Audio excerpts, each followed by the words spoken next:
Boa noite, veja no Brasil TV. Os incêndios no país. Na Chapada dos Veadeiros, o fogo destruiu cerca de 11 mil hectares do Parque Nacional. No Maranhão, 5 fazendas são atingidas pelo fogo. A Justiça aceita o pedido de habeas corpus feito pela defesa da influenciadora digital, empresária e advogada Deolane Bezerra. E ainda, uma escola em Sobradinho, no Distrito Federal, pede doações de galinhas para combater escorpiões. Segunda-feira, dia 9 de setembro, agora no Brasil TV.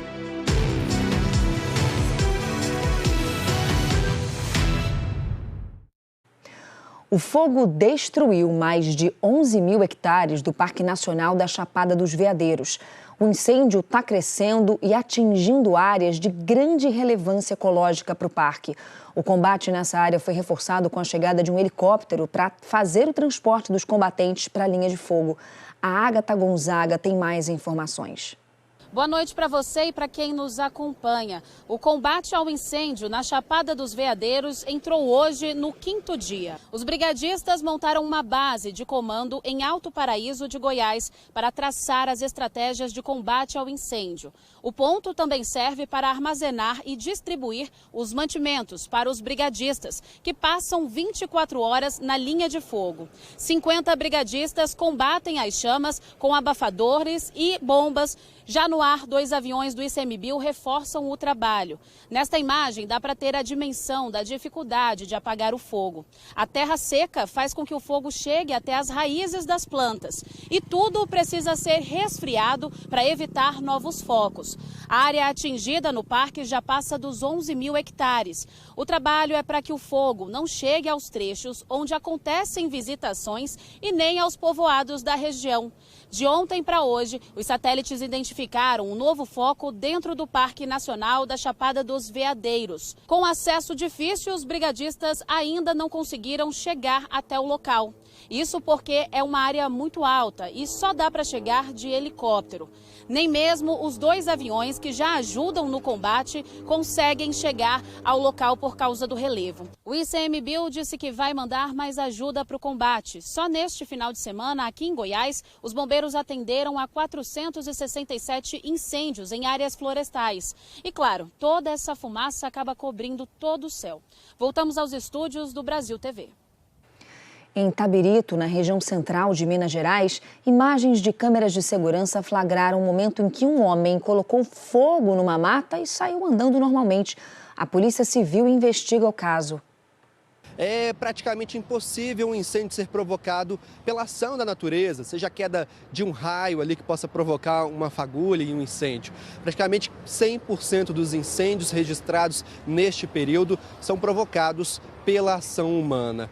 E um desses exemplos foi registrado ontem à noite, pouco antes das 8 horas da noite, lá no bairro Monte Sinai, em Itabirito, aqui na região central do estado. A gente vai acompanhar nas imagens que um homem aparece em uma rua, ele atravessa, começa a observar ali o movimento. Pouco tempo depois, ele se abaixa e coloca fogo na vegetação.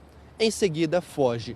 Essa área, que foi atingida por este fogo, que foi provocado por um homem, ou seja, de forma criminosa, é a Floresta Municipal Grota da Mina, lá em Itabirito. Segundo informações do Corpo de Bombeiros, os militares atuaram rapidamente durante toda a madrugada, acompanharam a situação do local e o incêndio, neste momento, ele foi controlado, segundo a própria Prefeitura de Itabirito e também o Corpo de Bombeiros.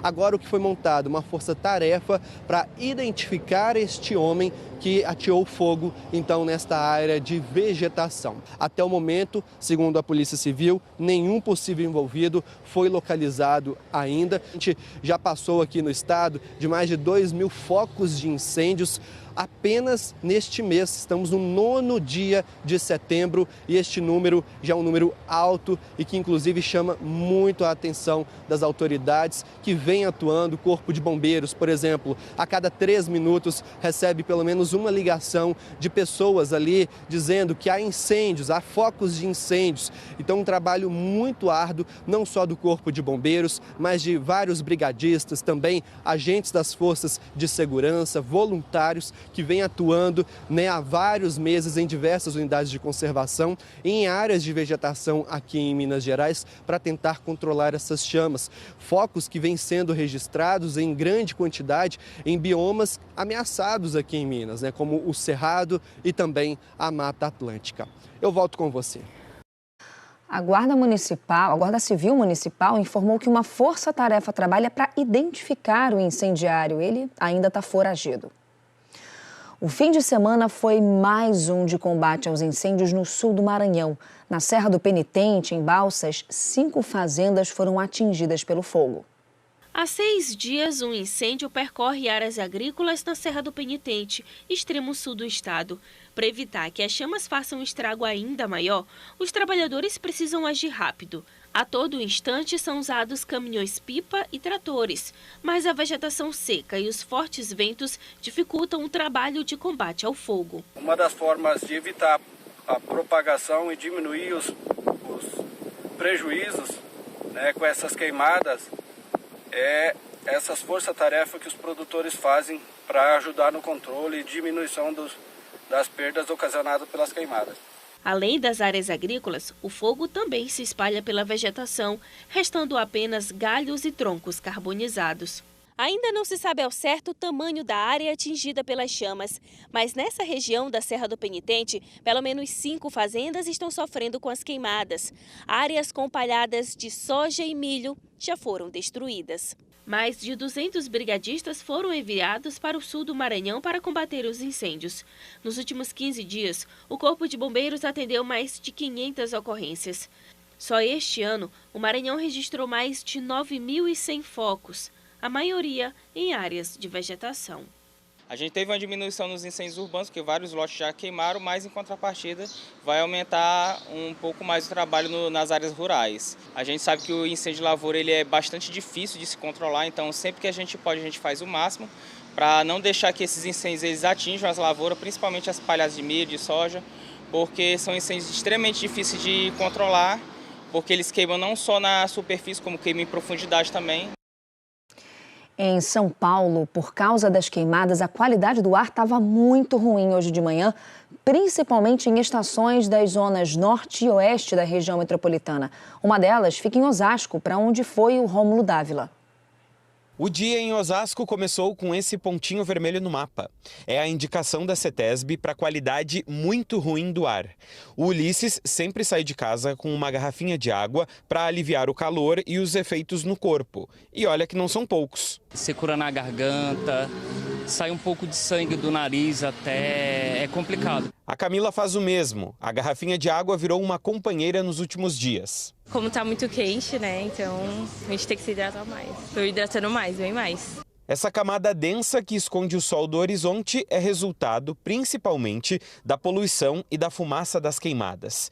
Hoje tinha um pouco de neblina também. Às 10 horas da manhã, a qualidade do ar na região metropolitana estava muito ruim em mais 8 estações, como Carapicuíba, ali pertinho de Osasco, e na Ponte dos Remédios, que é onde tem o índice mais alto de poluentes. O ar em Santana e Perus, na Zona Norte, também estava péssimo. E no Parque Pedro II, no centro. Estava ruim em 11 estações e boa só em 2, na Moca e em Itaquera. A Maria mora perto da Ponte dos Remédios, na zona oeste da capital. Ela prefere sair de casa bem cedo para caminhar ao ar livre. Além dos efeitos do tempo seco, a região onde ela mora tem outro diferencial. Um número elevado de carros passando o tempo todo pelas marginais. E, segundo especialistas, os poluentes emitidos pelos carros deixam a qualidade do ar ainda pior. Os veículos são os principais emissores de poluição e se a gente for olhar para a frota da capital, os números só aumentam. Nos últimos 10 anos, São Paulo ganhou quase 2,5 milhões de veículos. Os poluentes atingem em cheio a nossa saúde. Médicos não cansam de dizer que o ar ruim pode causar doenças pulmonares e cardiovasculares e falam que alguns cuidados podem ajudar. Evitem se expor em locais de extremos de temperatura, então períodos do dia em que o dia é mais quente, ou então próximos de queimadas, poeira, fumaça, em que isso pode estar acontecendo. O uso de máscaras também, assim como nós usamos na pandemia de Covid-19, pode ser utilizado, inclusive, para reduzir a inalação desses poluentes, né, no ar. Idealmente, sejam trocadas aí a cada 2 horas e manter a hidratação adequada.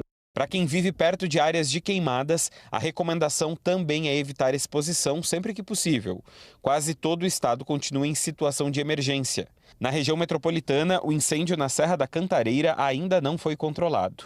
Hoje cedo, mais uma vez, uma aeronave lançou água nos focos. A orientação é que as pessoas não mexam com fogo ali no tempo, seja para limpar o terreno, fazer queima controlada ou até colocar fogo em lixo para acabar com ele mais rápido, que não façam isso. E se caso as pessoas identificarem outras pessoas cometendo a ilegalidade de colocar fogo em algum local, que ligue imediatamente para a Polícia Militar 90 ou 181 para o Disque Denúncia.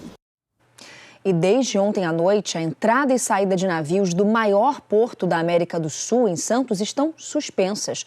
A Capitania dos Portos afirmou que o motivo é a piora das condições meteorológicas, com visibilidade abaixo dos 500 metros. Está preso o homem que matou uma mulher num quarto de hotel no centro do Rio. Ele também agrediu um funcionário e roubou dinheiro da recepção antes de se entregar à polícia. O crime aconteceu dentro desse hotel, na rua Barão de São Félix, a poucos metros da Central do Brasil. No sábado de manhã, Rosicréia Ribeiro Criciúlo, de 53 anos, e Tiago Ribeiro do Espírito Santo ocuparam o quarto 114 e ficaram por algumas horas. Mais tarde, Tiago foi flagrado nessas imagens do circuito de segurança na recepção do hotel. Funcionários disseram que ele pediu uma dose de conhaque. Logo depois, Tiago invadiu a área restrita e partiu para cima do funcionário que foi agredido. O recepcionista disse para a polícia que Tiago usava um objeto cortante e exigiu dinheiro. Nós conseguimos falar por telefone com um funcionário que foi agredido. Ele me atacou, veio para cima de mim, pegou no meu pescoço, me amarrou meu pescoço todinho aqui, não sei com quem foi também. Ele chegou pedindo dinheiro da portaria. O menino deu o dinheiro do caixa a ele, eu quis trancar a gente num quarto aqui. Depois de conseguir pegar R$300, o agressor fugiu. Os funcionários foram até o local onde Tiago esteve com Rosicréia e encontraram a mulher desacordada, com marcas no pescoço. Eu bati a porta, ninguém atendeu, quando eu empurrei a porta, a moça estava morta. Aí liguei para a polícia, liguei para os bombeiros, para o SAMU. A PM e o SAMU foram até o hotel e constataram que Rosicréia já estava morta. Horas depois do crime, Tiago se apresentou aqui na delegacia da Praça da República. Os policiais disseram que ele estava muito nervoso e que ele confessou que atacou Rosicréia. Ele recebeu voz de prisão em flagrante. Tiago foi levado para a delegacia de homicídios da Barra, onde prestou um novo depoimento. Ele foi autuado por feminicídio. Em menos de uma semana, esse já é o terceiro caso de mulher assassinada só na capital.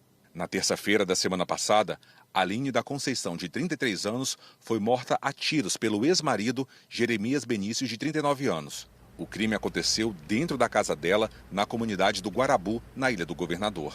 Ele não aceitava o fim do relacionamento. Um dia antes, em Sepetiba, a vítima foi Marta Duarte de Oliveira, de 29 anos. Ela foi atacada pelo ex-companheiro a facadas. 2 dias depois do crime, Gabriel Rodrigues, que é lutador de jiu-jitsu, foi preso. Marta já tinha 5 medidas protetivas contra ele.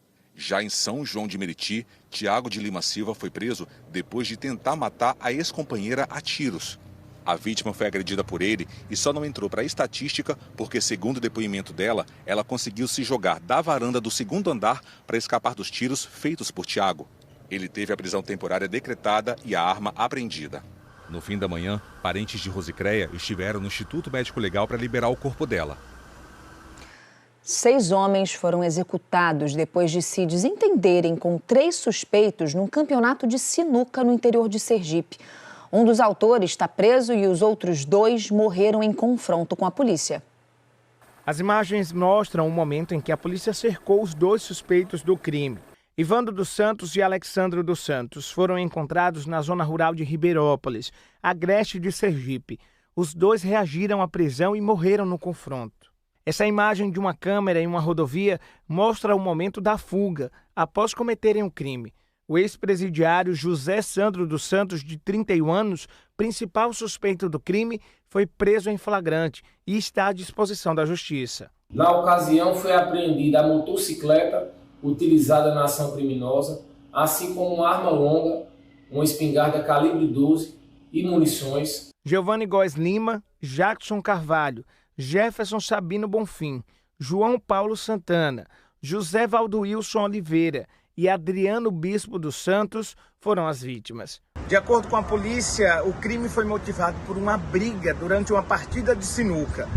As vítimas tiveram um desentendimento com os suspeitos e foram executadas logo depois.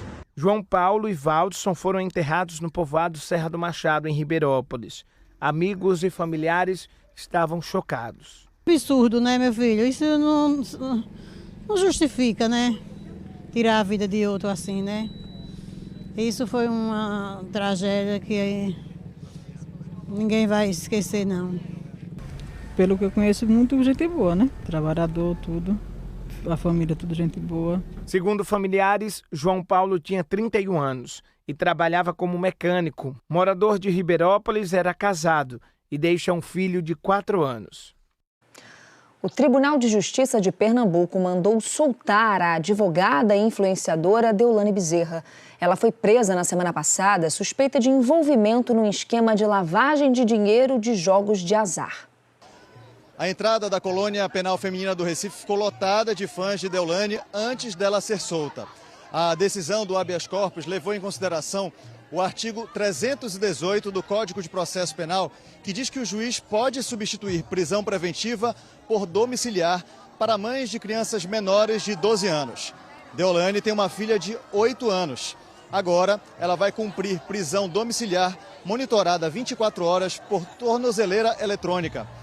A Justiça determinou ainda que Deolane Bezerra está proibida de ter contato com outros investigados e também de dar entrevistas, além de se manifestar em redes sociais. Já a mãe dela, Solange Bezerra, continua presa. A defesa dela alegou que Solange também deveria ser solta porque tem problemas cardíacos. A Justiça entendeu que, com base nos laudos médicos apresentados, a enfermidade não justificaria o pedido de soltura, mas determinou que o diretor do presídio onde Solange está, aqui no Recife, preste informações sobre as condições de saúde para um relatório médico detalhado. Mário Carvalho para o Brasil TV. No Rio, o menino Davi Giovanni Guimarães, de 8 anos, se recupera da cirurgia de implante do braço. Ele estava no ônibus que tombou na descida de um viaduto na última sexta-feira. A mãe do Davi está cheia de esperança. Ela não sai do lado do filho. Hoje eu acordei em volta de 8 horas da manhã. Aí fui lá no cantinho dele, falei com ele, bom dia, amor, a mamãe te ama. Davi está internado na UTI do Hospital Quinta Dor, na zona norte do Rio. A cirurgia durou 5 horas. A maior dificuldade era reconstituir os vasos sanguíneos. Os médicos usaram um microscópio que aumenta em até 40 vezes a área afetada. Além do cirurgião plástico, 2 ortopedistas participaram do procedimento. Davi não tem previsão de alta. Nesse primeiro momento, a nossa maior preocupação é realmente restabelecer a circulação do membro. Em termos de membro superior, ele tem um ombro preservado. A gente vai restabelecer a movimentação do cotovelo. E uma coisa mais crítica seria a recuperação dos movimentos da mão, porque depende da capacidade de regeneração dos nervos. Esse que, no momento, passa a ser crucial para a recuperação do paciente. O braço direito do menino foi arrancado num acidente com um ônibus na sexta-noite na zona norte do Rio, que deixou 26 pessoas feridas. Foi o mototaxista Diego Mendes que levou Davi e a mãe dele para o hospital. Depois, Diego voltou ao local do acidente e lá encontrou ainda o bracinho de Davi, que tinha sido recolhido por moradores no asfalto, colocado no gelo e entregue aos bombeiros. Diego pegou o braço e voltou para o hospital. A única coisa que passou pela minha cabeça era voltar a tempo de levar esse bracinho dele, porque eu sabia que, de repente, tinha uma chance de implantar o bracinho dele de volta. Segundo os médicos, essa ação rápida foi fundamental para garantir que o reimplante fosse realizado. Se tivesse demorado um pouquinho mais...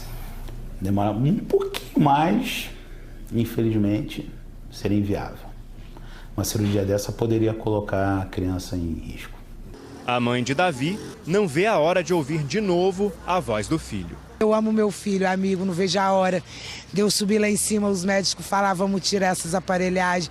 Ontem ele já começou Ontem eles começaram a dar um leitinho para ele pela sonda, sabe? Hoje na fé ele vai começar a tomar aquela vitamina. Amigo, eu tô muito feliz. A gente está na torcida pelo Davi. A seguir, o esquema de segurança para o Rock in Rio, que começa na sexta-feira. É já já.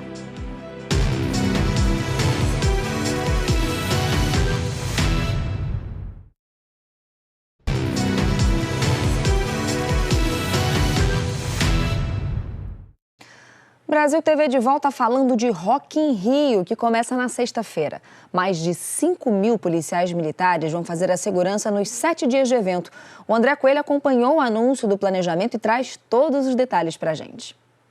Esse é um trabalho que vai envolver de forma integrada todas as forças de segurança aqui do estado do Rio de Janeiro. Só a Polícia Militar terá 5.200 agentes trabalhando no evento, sendo 750 PMs no entorno da cidade do Rock, um aumento de 30% em comparação com a edição anterior. Serão 143 viaturas utilizadas por esses agentes, 8 torres de observação entre 2 das principais vias de acesso à cidade do Rock, além de 18 pontos de bloqueio.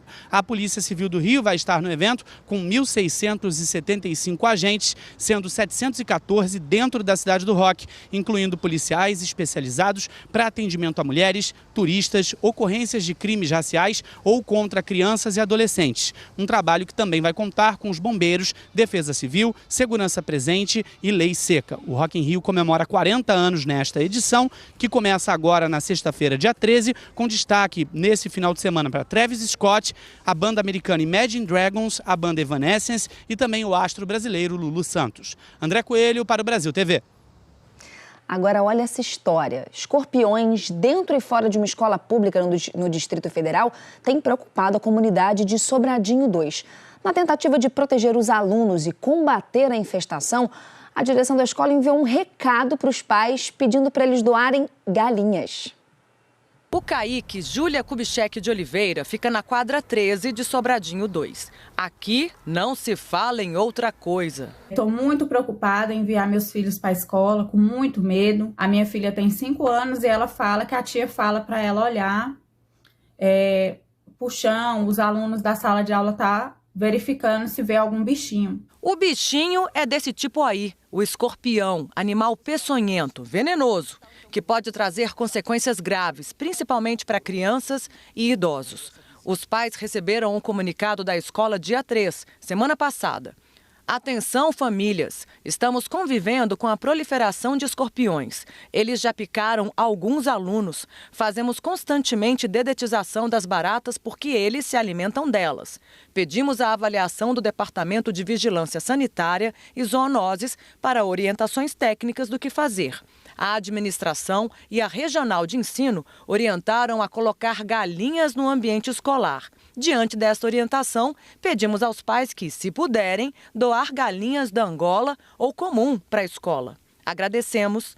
Isso mesmo, as galinhas são devoradoras de escorpiões, uma espécie de controle natural. Uma solução que já foi usada em escolas da rede pública do DF. O Luiz Gustavo disse que vai doar uma galinha da Angola. Vou colaborar, vou trazer uma galinha de Angola. Que eles pediram galinha de Angola ou galinha caipira, né?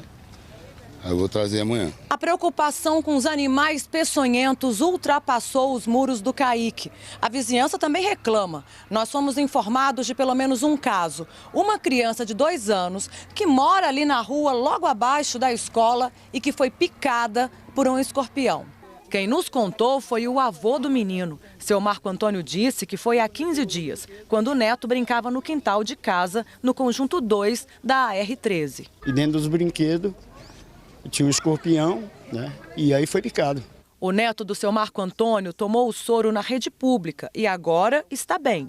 Segundo especialistas, a agilidade no socorro é fundamental. Primeiro, lavar o local da picada com água e sabão. Colocar a parte afetada para cima para evitar que o veneno se espalhe rapidamente. E procurar logo o hospital. Sempre que houver uma picada por escorpião, a conduta imediata é ir até um pronto atendimento, para que seja avaliada por um profissional da saúde, por um médico, e seja definida a gravidade desse acidente, se for um acidente leve, moderado ou grave. Tanto os casos moderados e graves, ele deve ser tratado com soro anti-escorpiônico. Na escola ou não, vale a pena ficar atento. A Paula Regina, que mora na frente do CAIC de Sobradinho 2, sempre segue os cuidados que aprendeu com a mãe. Estou com 48 anos, eu nunca fui picada por escorpião. E minha mãe sempre ensinou para a gente sacudir as roupinhas de cama cuidadosamente, olhar debaixo do travesseiro, os calçados de manhã quando for calçar. Eu tenho uma filha adolescente que ela sempre bota o sapatinho para baixo e fala assim, diabinho, se você estiver aqui. A coordenação de ensino de Sobradinho informou que vai agendar uma visita da Divisão de Vigilância Ambiental à escola e que tomou outras medidas como reforço na limpeza e dedetização, além dos pedidos das galinhas. O Brasil TV fica por aqui. Outras notícias logo mais no Jornal Nacional às 8h40 da noite, hora de Brasília. Uma ótima noite, ótima semana para vocês. Até amanhã. Tchau, tchau.